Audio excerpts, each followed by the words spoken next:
बहनों और भाइयों, यीशु मसीह के पाक, पवित्र और जलाली नाम में मैं आप सबको सलाम कहता हूँ।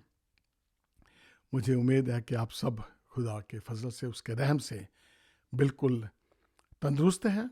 जैसे कि आप जानते हैं कि मैं पास्टर मॉरिस सैमुअल मिनिस्ट्री की तरफ से हर बुधवार को और शनिवार को मैं अमेरिकन सेंट्रल टाइम के मुताबिक सुबह 9 बजे और इंडिया टाइम के मुताबिक शाम को 7 बजे के लगभग 7:30 के मैं आपके सामने उपस्थित होता हूँ इस मंच से, जिसका नाम है वचन वाचा विश्वास। और मुझे पूरा विश्वास है कि आप सब खुदा के वचन में बढ़ रहे हैं और आप सबको अच्छा लगता है कि जब खुदा के वचन को बिल्कुल उसी तरह से, जिस तरह से ये लिखा गया है, उसी तरह से सुनाए। क्योंकि मैं वचन बताता है कि अगर कोई किसी वचन को बढ़ा के, चढ़ा के या कोई कम करके या बढ़ा के करे तो वो श्रापित है। और मेरी यही कोशिश रहती है कि मैं जो मेरा जीवन है, जो मैं जिसमें से मैं निकल के आया हूँ, जो मेरा तजर्बा है, तो मैं उसको भी आपको साथ साथ मैं एग्जाम्पल देता हूँ, ताकि आपको भी पता लगे कि भी मैं भी आप जैसा ही हूँ। हम सब ने गलतियाँ की हैं, लेकिन खुदा का शुक्र है कि हमने उसे ग्रहण किया है। अब हमें समझ लगी है, और अगर हम समझ रखते हुए भी वही गलतियाँ करें तो फिर क्या है, इससे खुदा खुश नहीं होता। अगर हम जान गए हैं, समझ गए हैं, हमने बैप्टिज्म लिया हुआ है, हमने उसे ग्रहण कर लिया है, उसे हमने पहन लिया है, तो फिर क्या है, हमने उस जैसा बनना है। प्रभु यही चाहता है कि जैसा मैं हूं तुम भी वैसे बनो। तो इसीलिए वो बार बार मौके देता है। इसी तरह से खुदा बार बार मौके देता है ताकि हम उस जैसे बने। तो आइए हम खुदा की हजूरी में चलते हैं, समझ मांगे कि हम प्रभु जैसे बने और उसके वचन को जाने और समझे। तो आइए हम दुआ करें।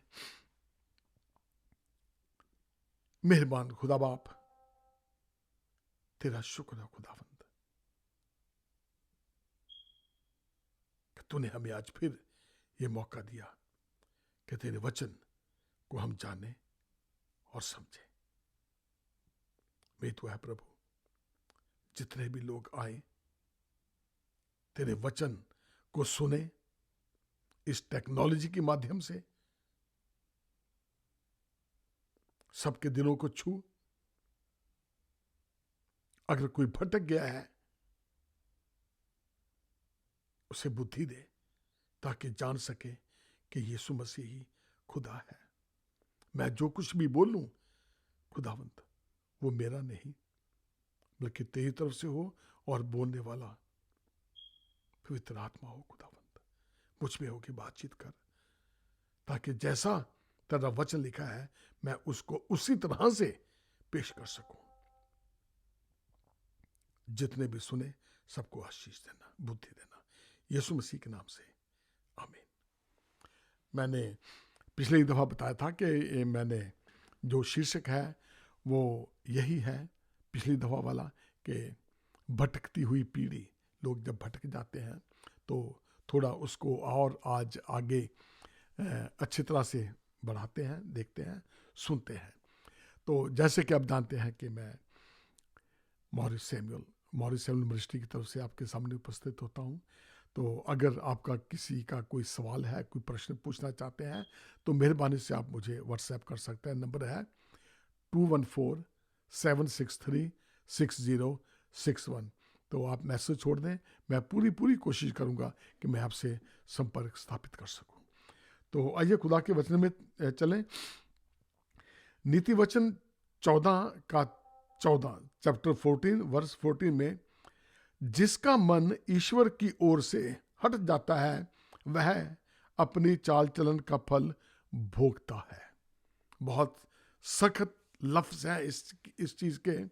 नीति वचन, अब सुलेमान राजा का बहुत बड़ा एक्सपीरियंस था वो पवित्र आत्मा ने उसे बताया यह लिखने के लिए कि जिसका मन ईश्वर की ओर से हट जाता है वह अपने चाल चलन का फल भोगता है। बहुत सख्त लफ्ज हैं, क्योंकि इस वक्त क्या है, लोग भटके हुए हैं, उनके मन भटके हुए हैं। दुख, तकलीफ, बीमारी, मुसीबत, परेशानियां, अपनी परेशानियां, बीवी की परेशानियां, फैमिली की, एक्सटेंडेड फैमिली की, बच्चों की परेशानियां, शादियां नहीं हो रही हैं, दुख है, तकलीफ है, बीमारियों से घिरे हुए हैं। यहां वचन हमें बताता है कि वो क्या है, अपने चाल चलन का फल भोगते हैं। चाल चलन देखें कि हमने कौन कौन से गुनाह किए हुए हैं, हमारा चाल चलन कैसा है। जैसा हमारा चाल चलन होगा, जो हमारे बच्चे देखेंगे वही तो वो करेंगे ना। तो हमने अपने चाल चलन को खुद देखना है। अपने गिरेबान में पहले झांक के देखो कि हम कैसे हैं। दूसरों से हम क्या एक्सपेक्ट करेंगे, हम उनसे क्या चाहेंगे, क्योंकि हमारा चाल चलन ऐसा है। हमने कभी बैठ के दुआ नहीं की, ना हम रात को करते हैं, ना कभी सुबह उठ के दुआ करते हैं। बच्चों के साथ कभी देखा नहीं, बैठा नहीं है कि आओ बैठ के दुआ करें। तो बच्चे क्या सीखेंगे? बच्चे वही सीखेंगे ना जो हमें देखते हैं। देखें, सोचें, अपने आप से पूछिए, क्या मैं अपने चाल चलन का फल भोग रहा हूं? क्या मेरा दिल ठंडा हो चुका है प्रभु के मामले में? पहले जब जब यीशु को ग्रहण करते हैं हम बड़े गर्म हुए होते हैं, बड़ी बड़ी बातें करते हैं, बड़ी जोश हुआ तो है। क्या अब हम ठंडे हो गए हैं? परमेश्वर की उपस्थिति महसूस नहीं होती, क्योंकि जब पहले वाली बात नहीं रही। अब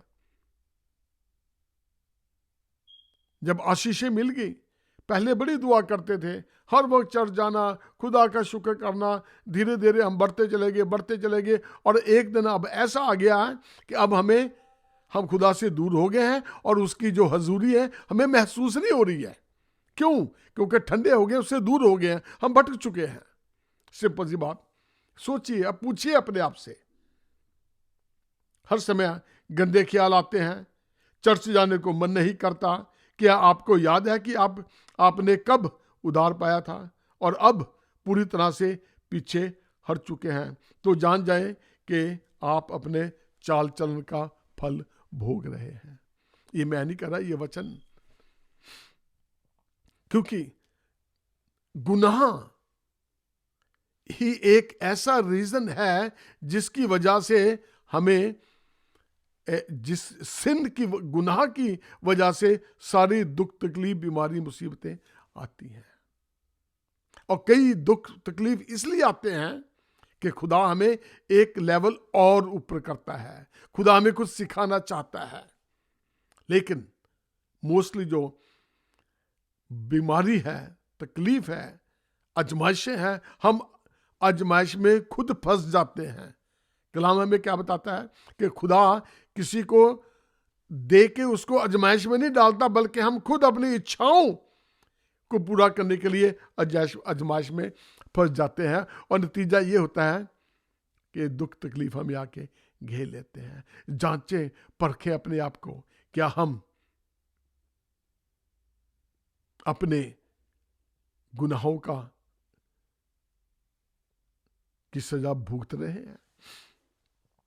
क्योंकि यहां पे भी गुनाह की सजा मिलती है, दुख तकलीफ आते हैं, ताकि आप जाने कि आप कहीं भटक तो नहीं गए, कहीं आपसे गलती तो नहीं हो गई। सोचे इस चीज को, इससे पहले कि ज्यादा देर हो जाए। Let's fix it. इससे पहले कि बहुत ज्यादा देर हो जाए और आप इतने दूर चले जाएंगे जहां से वापस आना मुश्किल है, इस प्रॉब्लम का हल ढूंढ लें, इस प्रॉब्लम को फिक्स कर लें। इसे ठीक कर लें, कहीं ये ना हो कि और ज्यादा दलदल में धंसते चले जाएं। मौका है इस चीज को फिक्स करने का। प्रकाशित वाक्य 2:5 में, मन फिरा और पहले की तरह काम कर, बार बार पश्चाताप करे, यीशु के पास पुनः आइए और उसकी लहू से शुद्ध हो जाएं। पश्चाताप एक ऐसी की है, एक ऐसी चाबी है कि जब हम पश्चाताप करते हैं, पछताते हैं, तो क्या है, हमारे मुंह से खुद ब खुद माफी निकल आती है। पहले देखें, उसको जाने, देखें कि खुदा मैंने क्या पाप किया है। पता तो होता है इंसान को, पर अपने मुंह से अंगीकार नहीं करता है। वो आत्मा नहीं अंदर से आती है कि जो हमें माफी के लेवल तक लेके आ जाए। मार्टिन लूथर ने कहा था कि हमारा जीवन पश्चाताप का होना चाहिए। लूथर भी हमेशा जब गलती करता था, हमेशा पश्चाताप करता था। जब तक हम अपनी गलती मानते नहीं है, जब तक पश्चाताप नहीं कर सकते। पहले तो हम अपनी गलती मानने को तैयार ही नहीं है। ना जी ना, मैं तो गलत है ही नहीं हूं, मैंने तो कुछ किया ही नहीं है। हम बड़े सख्त हो जाते हैं जब हम अपनी गलती नहीं मानते। गलती क्यों नहीं मानते? क्योंकि हम ड्रिफ्ट हुए हुए हैं, खुदा से दूर हुए हुए हैं। तभी तो गलती हम अपनी मान ही रहे हैं, क्योंकि हम चाहते नहीं है। और जब चाहते हैं तो खुदा वैसा दिमाग पे डाल देता है कि इंसान पश्चाताप करे। और शैतान नहीं चाहता कि आप पश्चाताप करें, वो चाहता है कि नरक में पड़े रहे बच्चे, वही ठीक है। दूसरा इतिहास 7:14, तब यदि मेरी प्रजा के लोग जो मेरे कहलाते हैं दीन होकर प्रार्थना करें और मेरे दर्शन के खोजी होकर अपनी बुरी चाल चल से फिरे, मैं स्वर्ग से सुनकर उनका पाप क्षमा करूंगा और उनके देश को ज्यों का त्यों कर दूंगा। यहां पे छोटी सी बात नहीं हो रही है, यहां बड़ी बात हो रही है। देश, यहां पूरे देश की बात हो रही है। और हम क्या है, उस देश के छोटे से हिस्से हैं, दिखते भी नहीं है। हमें भी वही करना है। हमारा देश, हमारा घर, हमारी दुनिया, अपना घर, हम अपना घर, मेरा गांव मेरा देश, मेरा घर मेरा देश। ये चीज पे गौर करें कि खुदा हमसे क्या कहना चाहता है। वो चाहता है, वो आशीषें देना चाहता है, उसने रखी हुई हैं, लेकिन हम फंसे हुए हैं, अकड़े हुए हैं। हम अपनी गलती मानने के लिए तैयार ही नहीं है। तो फिर क्या करेंगे? कहां तक ये सब चलता रहेगा? कहां तक हम दुख भोगते रहेंगे? कहां तक हम अशांत रहेंगे? परेशानी, मुसीबत, बच्चों की परेशानियां बड़ी बड़ी दुखदाई होती हैं। क्यों हम दूर हो गए हैं? क्या हम अपने चाल चलन का फल भोग रहे हैं? सोचे इस चीज पे। चाल चलन कैसा होना चाहिए? याकूब 5:16, एक दूसरे के सामने अपने पापों को मान लो और एक दूसरे के लिए प्रार्थना करो, जिससे चंगे हो जाओ। धर्मी जन की प्रार्थना से के प्रभाव से बहुत कुछ हो सकता है। जब हम यीशु से प्रेम करने लगेंगे तो लोगों से अपने आप प्रेम होना शुरू हो जाएगा। बस क्या है, शुरू करके देखें। जो लोग ठीक नहीं है, ठीक है, आपको जरूरी नहीं है कि वहां जाके उनके साथ रोज वो मत्था चेपी करनी है। कुछ जरूरी नहीं है। जब आपको पता है कि वो आपके लिए बरकत का बायस हो नहीं सकता है और वो आपकी बात सुनने के लिए तैयार ही नहीं है, हर वक्त प्रॉब्लम है, हर वक्त घमंड में लगे हुए हैं, दूसरों को बंदे नहीं समझते, आप उनको सिखा नहीं सकते, उनके लिए दुआ कर सकते हैं। उनके लिए दुआ करो। अगर आप जाएं, बहुत एक दूसरे के लिए पहले दुआ करें, उसके लिए भी, ताकि खुदा उसके मन को भी नरम करे। एक दूसरे के लिए दुआ करो तो क्या है, सब कुछ सिद्ध हो सकता है, समझ आ सकती है। क्योंकि क्या है, प्रार्थना से सब कुछ हो सकता है। और फिर क्या है, प्रेम पनपना शुरू हो जाएगा, उसकी नजदीकी बढ़नी शुरू हो जाएगी, खुदा में रहना आ जाएगा। सैमसन को देख लें, जब तक वो खुदा की हजूरी में रहा, अकेला ही डबल दरवाजे को उठा के तोड़ के पहाड़ पे चढ़ जाता था, अकेला ही हजारों में भारी पड़ता था, वो अकेला आदमी। जब वो खुदा के साथ था, उसकी बात को मानता था। और जब भोग विलास में पड़ गया, उसका चाल चलन खराब हो गया, तो क्या है, जो खुदा ने उसे ताकत दी थी वो चली गई। कब तक, कब तक खुदा देखेगा? और अगर आपको पता है, समझ लगी है, तो सैमसन की तरह करें, जल्दी फैसला कर लें। वो तो उसने तो देर में किया, जब उसकी ताकत चली गई तो फिर क्या हुआ, आप जानते हैं। उसे उस तरह से पकड़ के ले गए जैसे जानवरों को पकड़ के ले गए जाते हैं। उसमें ताकत नहीं रही। जैसे जानवर छोटे छोटे कुत्ते पिल्लों को लेके जाते हैं ना, ऐसे खींच के पकड़ के लेके गए उसे।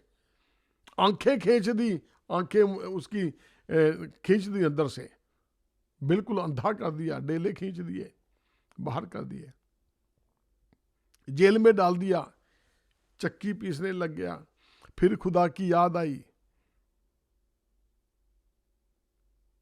फिर उसने मांगा, खुदा मैंने गलती की है। खुदा ने तब भी उसकी दुआ सुन ली कि खुदा मुझे एक मौका दे दे।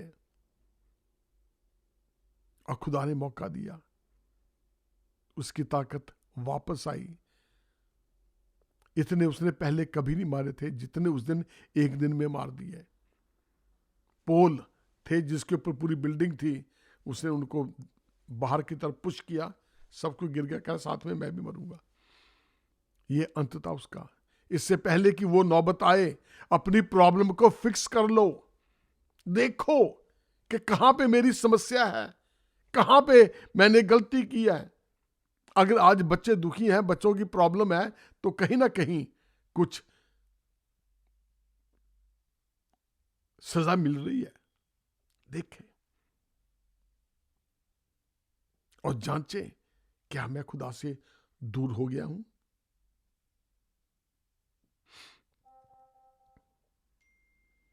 खुदा मुआफ करने वाला खुदा है। बाइबल हमें बताती है कि धन्य है वह जो शोक करते हैं। धन्य वचन जो है मत्ती 5 में, उसके 4 आयत में देख लेंगे आप। शोक, दुख, अपने पे ही दुख करो। खुदा देख, मैं बड़ा परेशान हूं। धन्य है वह जो शोक करते हैं, उन्हें मिलेगा कुछ ना कुछ, मुआफी मिल जाएगी, खुदा को देखेंगे। और जब हम मुआफ करते हैं दूसरों को भी, तो पहले हम अपने आप को मुआफ करते हैं, दिल साफ हो जाता है। तो बहनों भाई, इस चीज को समझें। मसीह से मन भटक जाने के लिए ही मन में दुखी होते हैं। जो मसीही जन पाप को मानकर मुआफी के लिए तैयार होते हैं, वह जल्दी आत्मिक जागृति पाने के विचार से भर जाते हैं। जब हम इस चीज को सोचते हैं, सोचते ही क्या होता है कि हम भटकने वाले नहीं रह जाते, हम धीरे धीरे खुदा की हजूरी में आना शुरू कर देते हैं। भटकने वाले ना बनो। अगर आज समझ लगी है कि हमारे घर में ये हो रहा है, क्या ये इस वजह से तो नहीं हो रहा है? जब आप नए नए खुदा में आए थे तो बड़ा कुछ होता था, बड़ी बरकतें मिली जी, खुदा बड़ा मेहरबान है जी, खुदा ने सबको देता, घर भी देता जी, नाने भी पड़ गए। और उसके बाद क्या हुआ, हमारे में इतना घमंड आ गया कि धीरे धीरे क्या है, खुदा से अलग होना शुरू हो गए। फिर याद आया कि यह परेशानी आ रही है, बच्चे हुक्म नहीं मान रहे हैं, काम डाउन होना शुरू हो गया है, बड़ी परेशानी आनी शुरू हो गई है। धीरे धीरे बड़े दिनों के बाद समझ लगा कि शायद यह खुदा नाराज है। शायद नहीं है, बल्कि बिल्कुल नाराज है। जब दुखों में होकर आप जा रहे हो तो डेफिनेटली कहीं ना कहीं आप क्या है, सजा भुगत रहे हैं। खुदा देना नहीं चाहता, वो आपको रियलाइज करना चाहता है कि मेरे बेटी, मेरे बेटे, कम बैक, वापिस आ जा। वो फिर भी मौके क्या है, देते ही रहता है। खुदा हर वक्त अपने बंदों को मौका देता है और इतनी जल्दी से खुदा पीछा नहीं छोड़ता, क्योंकि वचन में लिखा है कि मैंने तेरा नाम अपनी हथेली पे लिखा हुआ है। खुदा भूलने वाला नहीं है। और जब एक दफा उसके हाथ में आ जाते हैं तो उसके हाथ इतने छोटे नहीं है कि उसमें से आपको कोई शैतान खींच ले। थोड़ी बहुत ही देर के लिए आप दूर हो सकते हैं, लेकिन खुदा गिव अप करने वाला नहीं है। खुदा आपको बार बार मौके देता रहता है, बार बार मौके देता है ताकि आप वापस आए। शैतान आपको बार बार वो गंदे ख्याल देता जाएगा कि आप उसमें धंसते चले जाएं और जाएं, ये ना लो, वहां भी मजे ले लो, वहां भी ले लो, ये भी कर ले, वो भी कर लो। लेकिन खुदा ऐसा नहीं है। खुदा आपको मौके देता रहता है ताकि आप वापस आओ। इसलिए इस चीज को समझो। भजन संहिता 85 उसकी 6 आयत में, क्या तू हमको फिर ना जिलाएगा, क्या तेरी प्रजा तुझसे आनंद ना करे। एक बार फिर पढ़ता हूं मैं, भजन संहिता 85 आयत, क्या तू हमको फिर ना जिलाएगा कि तेरी प्रजा तुझसे आनंद करे। पश्चाताप के आंसू बहाने के बाद ही खुशी और आनंद से आंसू आते हैं। भजन संहिता साफ कह रहा, लोग क्या है, जब तक उससे मांगेंगे नहीं कि क्या कब तक तू अपने दास से नाराज रहेगा, बस इतना कहने की जरूरत है हमें। खुदा बाप, तू कब तक मेरे से दुखी रहेगा, कब तक तू मेरे से नाराज रहेगा, कब तक तू मुझे जलाएगा नहीं, मेरा उद्धार नहीं करेगा, मुझे रिवाइव नहीं करेगा। ये खुदा से मांगो। खुदा तो सुनने के लिए तैयार बैठा, वो तो ज्यादा टाइम लेता ही नहीं है। तो आज अगर आप इस चीज पे को जान गए हैं कि कहीं ना कहीं मुझे मेरे किए का फल मिल रहा है या मैं अपने किए का फल भोग रहा हूं, तो आज मौका है इस चीज को जानने का, समझने का। यशाया 51 उसकी 12-13 में लिखा है, मैं ही तेरा शांति दाता हूं। तू कौन है जो मरने वाले मनुष्य से और घास के समान मुरझाने वाले मनुष्य से डरता है। आकाश के तानने वाले और पृथ्वी की नींव डालने वाले कर्ता को तू भूल गया है। कब तक हम दूसरों के भरोसे रहेंगे? कब तक हाथ फैला फैला के दूसरों से कर्जा मांगेंगे? कब तक हाथ फैला फैला के हम अर्जियां देते रहेंगे? कब तक हाथ फैला के हम लोग दूसरों की मिन्नतें करेंगे कि हमारे बच्चों को नौकरी दिला दे, हमारी लड़की का ये कर दो, हमारे लड़के का ये कर दो? कब तक कर्जा लेते रहेंगे? जबकि वचन ये बताता है कि जो खुदा अपने डरवैयों को क्या है, वो देने वालों में रखता है। खुदा ने हमें आशीष दी है, हमें इस चीज की डीड दे रखी है कि तुम मांगने वाले नहीं, तुम देने वाले होगे। कर्जा देने वालों में हमारा नाम है, देने वालों में, लेने वालों में नहीं है। गिम्मी गिम्मी गिम्मी नहीं करना है, बल्कि टेक टेक टेक। खुदा ने दिया है, तुम भी दो। ये एक डील बनाई हुई है खुदा ने। खुदा अपने बंदों को किसी चीज की घटी नहीं देता, बल्कि उन्हें देने की क्षमता देता है ताकि किसी का भला कर सको। खुदा ने कहा था, अब्राहिम, जिसको तू आशीष देगा उसे मैं आशीष दूंगा। और जब हमें आशीष मिलती है तो हमने किसी को आशीष देने का बायस बनना है कि हम उसे भी दें, ताकि वो भी इसी तरह से आशीष दे।